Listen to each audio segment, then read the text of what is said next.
आजिर भिडियोटी start करने पूर्व मु प्रथमे मोर आराध्य देवता जगन्नाथ मोर गोटे नमस्कार।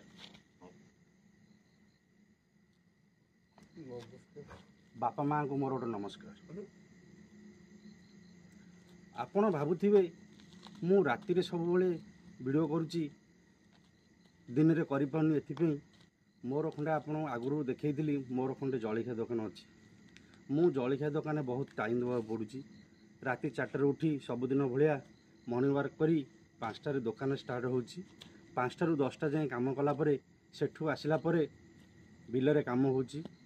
बिलरे काम कर सारापर 1 साढ़े 1 आसी घर पुणी जलिखिया दुकान जावा पड़ुची। राति 8टा साढ़े 8टा जाए काम करी मत जब टाइम मिले मुझे करे ना करें। कर्ममय बहुत जंजाल भितर तथापि गोटे वीडियो आणुची। आपन जदि वीडियो भल लगुए ताले निहाती फॉलो करेंगे, लाइक करेंगे, शेयर करेंगे।